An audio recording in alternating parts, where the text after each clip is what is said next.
So, yung mga katao, no, so tuturuan ko nga pala kayo ngayon kung paano mag-repair ng mga LED light na katulad nito guys. Yan, ito, yung ating ilaw. So, pundi na. So, i-check natin yan, no. Iwan natin. Yan, no, wala siyang ilaw. Kahit anong gawin natin, wala. So, i-repair natin yan sa tindahan. Kukunin natin muna. Repair natin to. Yan.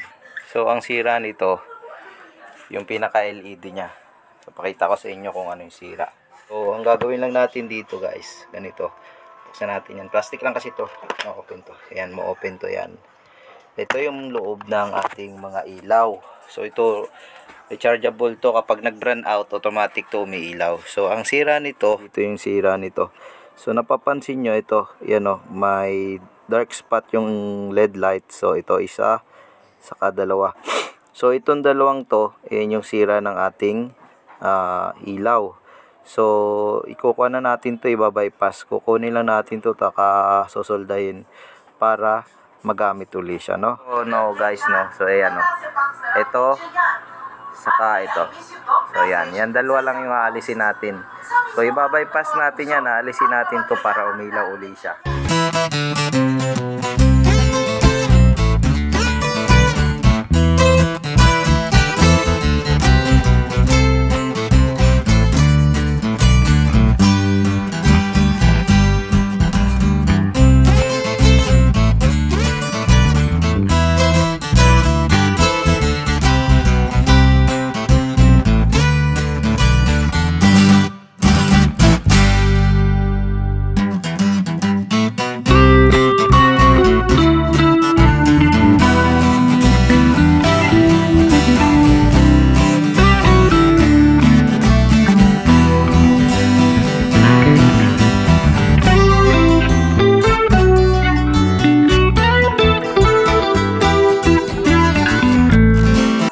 So, yan guys.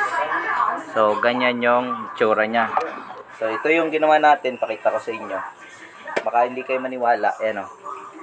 Nilagyan natin siya ng direct contact, no? Bypass ang tawag dyan. So, ganito siya. Ating balik. Wala yan daya ha. Tayong gumawa yan. Lagay natin. Baka hindi kayo maniwala. O, yan na. O, tingnan nyo. Ito yung switch niya. Ito, dito. Ito yung switch niya. Ayan, o. Ayan, umilaw na uli. Ganun lang yung pag-repair ng mga bumbilya na pundi na. So, ganun lang. So, sana may natutunan kayong bagong kaalaman, no? Maraming salamat sa inyo. So, kung masira yung mga LED light na katulad niya ng ilaw, lahat ng LED na pwede nyo ma-repair, i-repair nyo na lang. So, hindi yan itinuturo ng mga ibang gumagawa kasi syempre, paano sila kikita?